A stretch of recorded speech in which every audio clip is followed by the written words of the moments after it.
Olá, hoje o canal do produtor começa uma série de entrevistas sobre as principais ações do sistema CNA-Senar em 2016.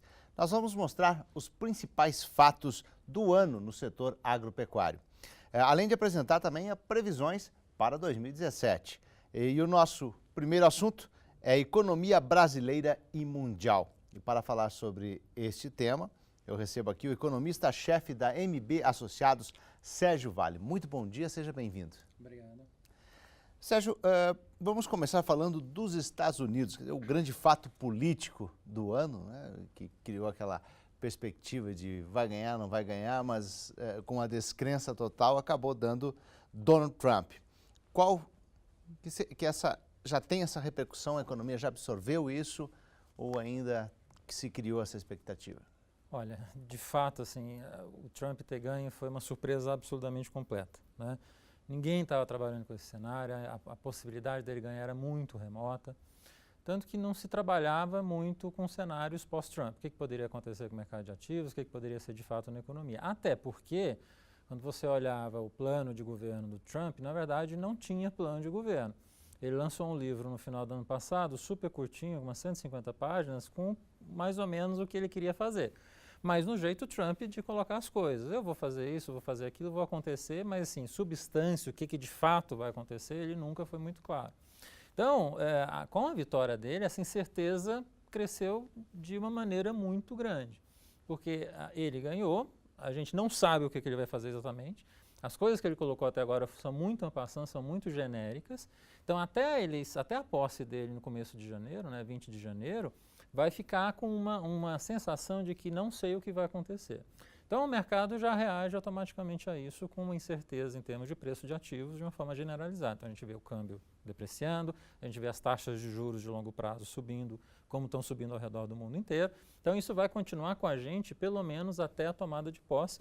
E, assim, conhecendo um pouco o perfil do Trump, a tendência é a gente ter acentuar um pouco essa situação meio complicada a partir da posse dele no ano que vem. Então, assim, ainda tem muita emoção pela frente com o resultado da eleição. Uma das preocupações justamente com a eleição de Trump é um possível protecionismo com a elevação de tarifas de importação. É possível isso?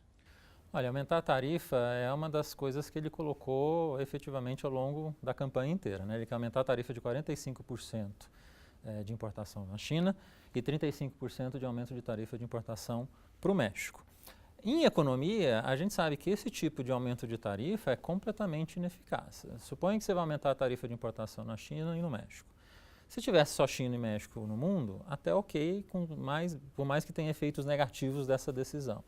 Mas não vai evitar que você traga importação de outros lugares do mundo com preço maior. Então, no final, sempre quando você tem esses aumentos de tarifa, você leva, no geral, ao empobrecimento da população, porque você aumenta o nível de preços, em geral, a população mais pobre que paga.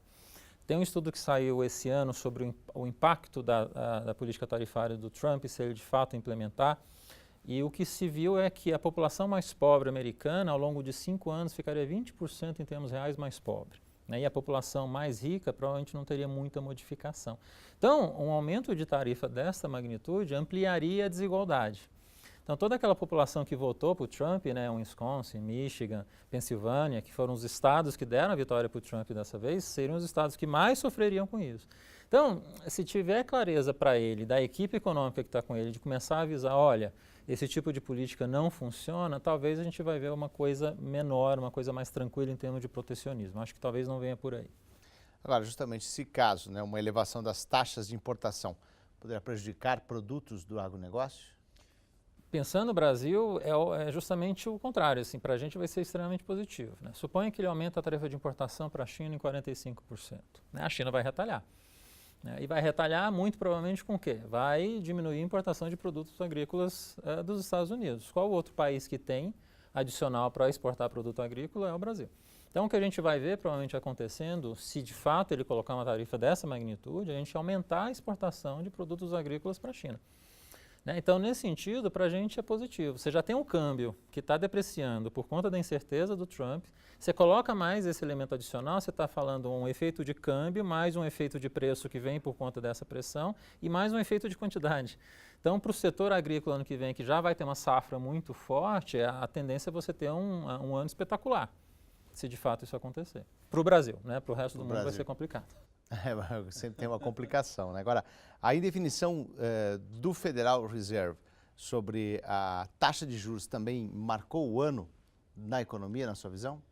Marcou o ano, a gente viu o ano inteiro o Fed colocar o tempo inteiro se ia subir ou não taxa de juros. Agora ele chegou numa posição que não tem muito o que fazer, né? As taxas de longo prazo já começaram a subir por conta do risco Trump e nesse cenário as taxas de curto acabam subindo também. E por que subiram? Não é só uma percepção de risco em relação ao nome do Trump. A política fiscal que ele quer implementar para o ano que vem é muito ruim, né? A gente não pode esquecer que o Trump tem um DNA republicano e um DNA democrata. O DNA democrata dele, que ele foi até 5 anos atrás, é de aumentar gasto público. Ele quer aumentar gasto de infraestrutura nos Estados Unidos em $1 trilhão. Ok, mas é aumento de gasto. Por outro lado, o DNA republicano dele quer cortar imposto. Então ele quer fazer um mega corte de impostos a partir do ano que vem. Se junta essas duas coisas, o déficit público americano, que já está complicado nos últimos anos depois da recessão de 2008, vai se ampliar de forma gigantesca nos próximos anos. Então, antecipando essa piora fiscal significativa, né, o mercado coloca uma taxa de juros mais elevada. Então, o Fed não vai ter muita escapatória. Por conta do que a gente está vendo de política fiscal que o Trump provavelmente vai implementar, pelo menos uma parte dela, a gente vai ver o Fed começar a subir taxa de juros no final do ano, né, e provavelmente continuar subindo ao longo do ano que vem. Então, com a Hillary, seria uma coisa mais lenta. Subiria agora em dezembro, levaria mais um tempo ano que vem para subir. Com Trump isso vai se acelerar. Por quê? Porque o cenário fiscal dele é muito pior do que seria no cenário com a Dilma.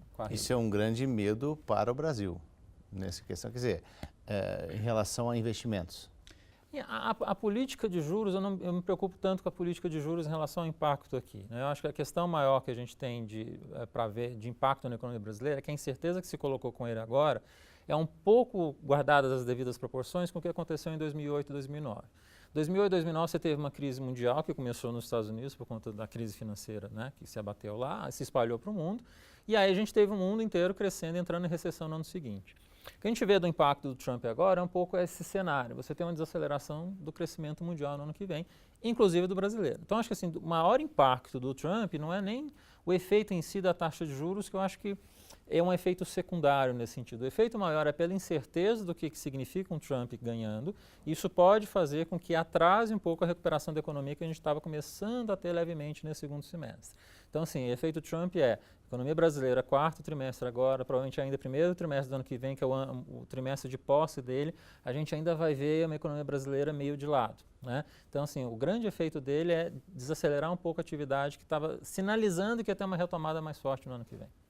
Agora, na Europa, um dos principais fatos foi justamente o plebiscito que aprovou a saída do Reino Unido da União Europeia. Esse foi o que marcou?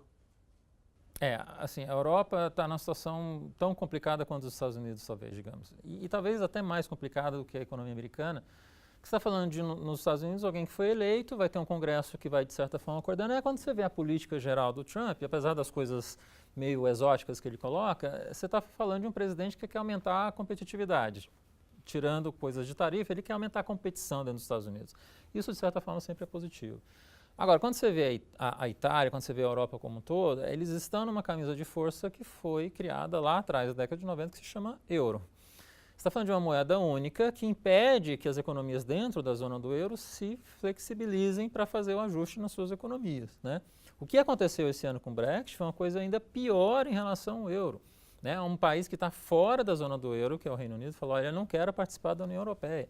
Então, a sinalização disso foi muito negativa.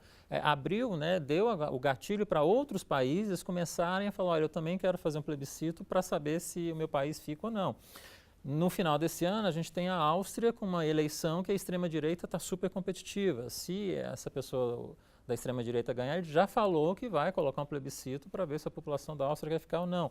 Marine Le Pen na França, ano que vem tem eleição em maio, ela também está super competitiva, se ela ganhar, ela também vai colocar um plebiscito.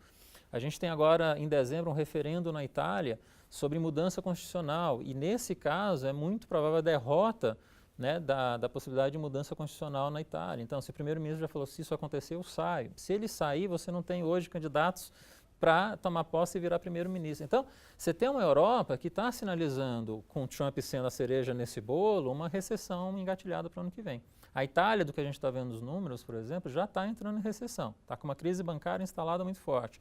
Você joga o Trump, joga esse referendo sendo o contrário, a receita é muito ruim. Então a gente tem uma Europa bastante complicada no ano que vem, que vai reverberar na gente aqui também em termos de impacto, especialmente em taxa de câmbio mais depreciada. Tem um efeito quase que dominó, mas ainda tem todo esse processo em relação ao Reino Unido. Essa saída, nesse momento, já resultou algum impacto para o Brasil?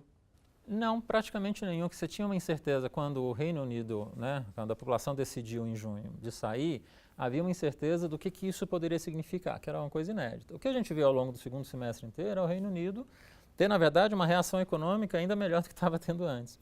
Mas por que também? Porque a gente tem uma situação nesse momento em que a decisão de fato de sair, a assinatura do termo de saída com a União Europeia só vai acontecer no ano que vem. Então você está, em certa forma, em banho-maria nesse momento em relação à decisão da saída, Teve toda a discussão que foi colocada pela Justiça Britânica de que o Parlamento também tem que aprovar. Então, de certa forma, você está no stand-by agora, você está numa expectativa do que vai acontecer. Nesse sentido, o impacto acaba sendo diluído, acaba sendo pequeno. O Trump é diferente de Brexit. Brexit foi um elemento que a população, as autoridades vão coordenando para ter a melhor solução possível. O Trump é uma pessoa que, para mim, é um caminhão desgovernado no meio de uma rodovia e está sem freio, que vai tomar atitudes todo dia que a gente não sabe exatamente o que são essas atitudes. Então, nesse sentido, o risco dele é muito maior. Então, o Brexit é complicado pela sinalização. Ele foi uma sinalização importante para o que a gente viu acontecer nos Estados Unidos, porque a gente vai ver provavelmente acontecer na Itália, na Áustria, na França, mas ele em si, para a gente, não teve um impacto tão significativo quanto está sendo a eleição do Trump agora. Agora, tirando essas duas questões, vamos agora para a China. Apesar da redução do ritmo de crescimento do PIB, aconteceu uma expansão do consumo de alimentos para a situação que deve se manter. Isso é bom para o Brasil? Olha, a China, eu não vejo muita preocupação no curto prazo. Na verdade, pelo contrário, o que está acontecendo nos Estados Unidos agora com a eleição do Trump, na verdade, você fortalece a China.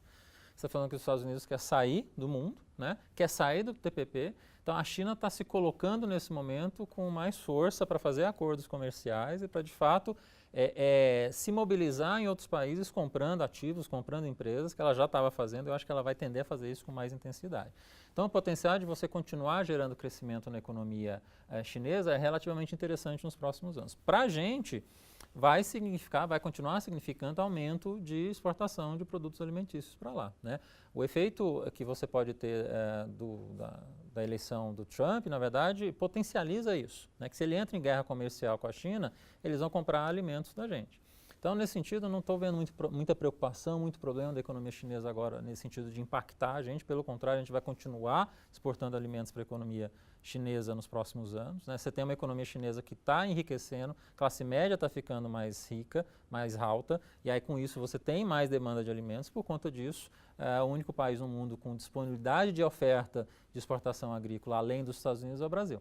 Então, nesse sentido, eu acho que continua amplamente favorável para a gente. Economista-chefe da MB Associados, Sérgio Vale. Nós vamos fazer um pequeno intervalo e nós já voltamos com essa retrospectiva e perspectiva da economia.